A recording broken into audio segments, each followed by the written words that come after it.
നമസ്കാരം സുഹൃത്തുക്കളെ. എപ്പോഴെങ്കിലും ഇന്ത്യക്കാരെ കൂട്ടത്തോടെ അമേരിക്കയിൽ നാടുകടത്തുമ്പോൾ ഒരു വിഭാഗം ആളുകൾ ഒരു പ്രത്യേക അജണ്ടയുമായിട്ട് മുന്നോട്ട് വരും. സാമൂഹ്യ മാധ്യമങ്ങളിൽ കൂടെ അവർ പറയുകയാണ്, മൈ ഫ്രണ്ടിനെ നാണം കെടുത്താൻ വേണ്ടിയാണ് ഇന്ത്യക്കാരെ കയ്യാമം വെച്ചുകൊണ്ട് US നിന്ന് ഓടിക്കുന്നത്. എപ്പോഴെങ്കിലും ഇപ്പൊ നമുക്കറിയാം, മനസ്സിലാക്കേണ്ട കാര്യം എന്ന് പറയുന്നത്, ഈ നമ്മുടെ ഇന്ത്യക്കാര് അമേരിക്കയിൽ നല്ല വിദേശ രാജ്യങ്ങളിൽ താമസിക്കുന്ന ഇന്ത്യക്കാര് അത്ര മിടുക്കന്മാരാണോ? അവർ ആ സമൂഹത്തില് എന്തുകൊണ്ടാണ് അവരെ കയ്യഹം വെച്ച് വിടുന്നത്? ഇന്നൊരു ന്യൂസ് കടന്നു വന്നിരിക്കുകയാണ്. രണ്ട് വ്യക്തികൾ, അതായത് ദീക്ഷിത് പട്ടേൽ, കേതൻ തലാറ്റി, ഗുജറാത്തിൽ നിന്നാണ്.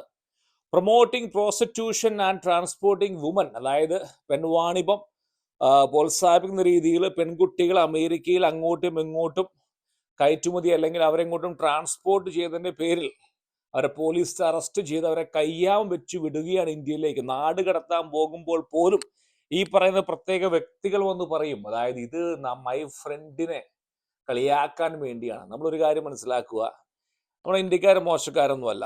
നമുക്കൊരു വിചാരമുണ്ട്, ഇന്ത്യയിൽ നിന്ന് വെളിയിൽ പോയി കഴിഞ്ഞാൽ ഇന്ത്യക്കാരൊക്കെ വളരെ മാന്യന്മാരാണ്, നമ്മൾ ആരും മോശക്കാരല്ല. നാട്ടിൽ നമുക്ക് ഈ പറയുന്ന പെൺവാണിഭം, കൊലപാതകം, കൂട്ടക്കൊല, എല്ലാവിധ കൊള്ളവെപ്പ്, എല്ലാവിധ പരിപാടികളും ഇന്ത്യയിലുണ്ട്. ഈ സെയിം ആളുകൾ തന്നെയാണ് വിദേശ രാജ്യങ്ങളിലേക്കും കടന്നു വരുന്നത്. അമേരിക്കയിൽ വന്നാൽ പോലും അവർക്ക് അറിയാവുന്ന പണികളെല്ലാം ചെയ്യും.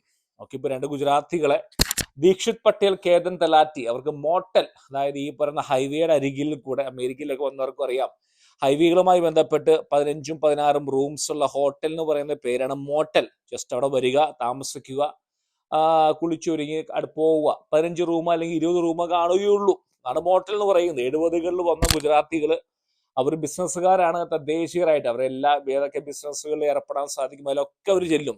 അങ്ങനെ അവർ വന്ന് ഹോട്ടലുകളും മോട്ടലുകളും കൈയടക്കി എന്ന് പറയാൻ സാധിക്കില്ല, അത് അവരുടെ കഷ്ടപ്പാട്ടാണ് കൈയടക്കിയിരിക്കുന്നത്. അവരാദ്യം വന്നു, ഒരു റൂം കണ്ടെത്തി. ഇവരെന്തുകൊണ്ടാണ് ഈ മോട്ടൽ ഇൻഡസ്ട്രിയിലേക്ക് വരാനുള്ള മെയിൻ കാരണം എന്ന് പറയുന്നത്, ചെലവ് ചുരുക്കി ജീവിക്കാൻ സാധിക്കും.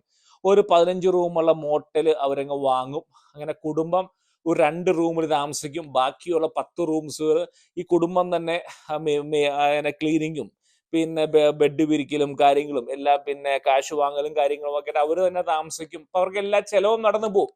അങ്ങനെ അവരവിടെ താമസിച്ച് പിന്നെ അവരവരുടെ കുടുംബത്തെ വിളിച്ചു വരുത്തി അടുത്തൊരു മോട്ടൽ വാങ്ങിച്ചു. അങ്ങനെ ഇനി വരാൻ പോകുന്ന കുടുംബത്തിന് പോലും ഇവർ തന്നെ ലീസിന് കൊടുക്കും ഒരു മോട്ടലും. അങ്ങനെ അങ്ങനെ അവർ കഷ്ടപ്പാടുണ്ട്. കാരണം 10ഉം 15ഉം റൂമുകളും വൃത്തിയാക്കുക, അതിനെ മാനേജ് ചെയ്യുക എളുപ്പമുള്ള കാര്യമല്ല. അങ്ങനെ ആദ്യകാലം വന്ന തലമുറ അങ്ങനെ മോട്ടലൊക്കെ പണിയെടുത്തു.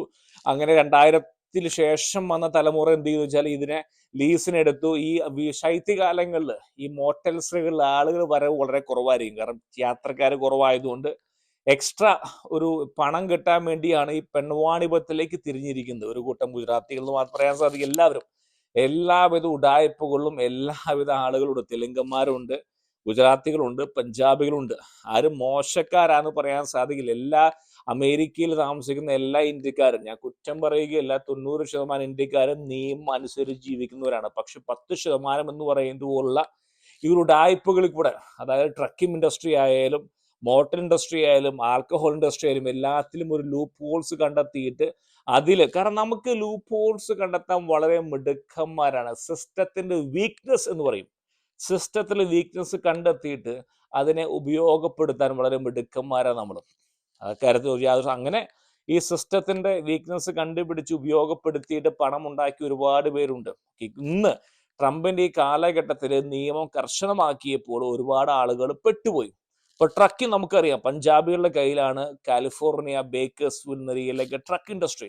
ഇപ്പം 1-2 അപകടങ്ങളൊക്കെ നടന്നപ്പോൾ നമുക്കറിയാൻ സാധിക്കും, അവരുടെ വിസ ക്യാൻസലാക്കി. അങ്ങനെ ആ ഇൻഡസ്ട്രി പൊളിഞ്ഞു. ഡ്രൈവർമാരെ കയറ്റി അയക്കുകയാണ് കയ്യാം വെച്ചിട്ട്. അതിൽ നരേന്ദ്രമോദി എന്ത് തെറ്റ് ചെയ്തു? അദ്ദേഹം ഈ പറയുന്ന ഭാരതീയര് അന്യരാജ്യങ്ങളിൽ പോയി കാണിക്കുന്ന കൊള്ളൊരു താഴ്മയ്ക്ക് അദ്ദേഹം എന്തിനു വഴിച്ചു? ഇപ്പൊ നമുക്കൊരു പക്ഷെ കളിയാക്കാനോ അല്ലെങ്കിൽ അജണ്ടകൾ മുന്നോട്ട് വെക്കാൻ, അതായത് എങ്ങനെയെങ്കിലും രാഹുൽ ഗാന്ധിയെ പ്രധാനമന്ത്രിയാക്കി രാജ്യത്തെ ഇല്ലാതാക്കുക എന്നുള്ള അജണ്ട സൃഷ്ടിക്കാൻ വേണ്ടി ഒരു പക്ഷെ വേണമെങ്കിൽ പറയാൻ സാധിക്കും അദ്ദേഹത്തെ നാണം കെടുത്തുന്നു. പക്ഷെ ആക്ച്വലി ഇതാണോ കാരണക്കാരെ? ലോകം മുഴുവൻ പോകുമ്പോൾ നമുക്കറിയാം അവനവന്റെ കാര്യസാധ്യത്തിന് വേണ്ടിയാണ് ഈ വക പോക്കൃത്തരങ്ങൾ കാണിക്കുന്നത്, അല്ലേ? അപ്പൊ ഞാൻ പറയാൻ ആഗ്രഹിക്കുന്ന വിഷയം എന്ന് പറയുന്നത്, കള്ളവാറ്റിൽ ആരെങ്കിലും സൗദിയിൽ പിടിക്കപ്പെട്ടാലോ അല്ലെങ്കിൽ ഏതെങ്കിലും ഈ പറയുന്ന സാമ്പത്തികമായിട്ടുള്ള ഫ്രോഡുകൾ അമേരിക്കയിൽ പിടിക്കപ്പെട്ടാലോ ഏതെങ്കിലും രാജ്യങ്ങളിൽ നിന്ന് കയറ്റി അയച്ചു കഴിഞ്ഞാൽ അതിന് ഉത്തരവാദി ഒരിക്കലും ആ രാജ്യത്തിന്റെ പ്രധാനമന്ത്രിയായിട്ടുള്ള മോഡി ആയിരിക്കില്ല. ഉത്തരവാദി ആ വ്യക്തി മാത്രമായിരിക്കും. കാരണം അന്യ രാജ്യങ്ങളിൽ വന്നുകൊണ്ട് ഇവിടെ നിന്നുകൊണ്ട് കൊള്ളരുതായ്മ കാണിച്ചാൽ. അപ്പൊ ഇത്തരത്തിലുള്ള ഫ്രോഡുകളും അജണ്ടകളിലും നിങ്ങൾ പെട്ടുപോകരുത്. കാരണം നാളെയും ഇവിടുന്ന് ഇനിയും ആളുകൾ പറഞ്ഞു ട്രംപ് ഒരുപാട് വിമാനങ്ങൾ ഇന്ത്യയിൽ വരും, കൈഹാമം വെക്കും. അതവരുടെ നടപടിയാണ്, നിയമമാണ്. അതവർ നടത്തട്ടെ, അത് കളിയാക്കലോ ഒന്നുമല്ല. അതുകൊണ്ട് ഞാൻ പറയാൻ ആഗ്രഹിക്കുന്ന വിഷയം എന്ന് പറയുന്നത്, അമേരിക്കയിൽ താമസിക്കുന്ന 100% ഇന്ത്യക്കാരൻ നിയമം പരിപാലിച്ച് നിയമം പാലിച്ച് ബിസിനസ് ചെയ്യുന്നവരല്ല.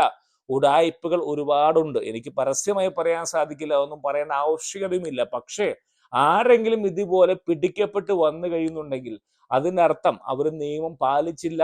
അവർക്ക് ആ നിയമം അനുശാസിക്കുന്ന ശിക്ഷയാണ് കൊടുത്തിരിക്കുന്നത്. അതിൽ ആ രാജ്യത്തിന്റെ, ഇന്ത്യയുടെ പ്രധാനമന്ത്രിക്ക് ഒരു വക പങ്കുമില്ല. ഇത്തരത്തിൽ നടത്തുന്ന ഈ പറയുന്ന പ്രൊപ്പഗണ്ട മുന്നോട്ട് വെക്കുന്ന ആളുകൾ നിങ്ങൾ ഒറ്റപ്പെടുത്തുക സുഹൃത്തുക്കളെ.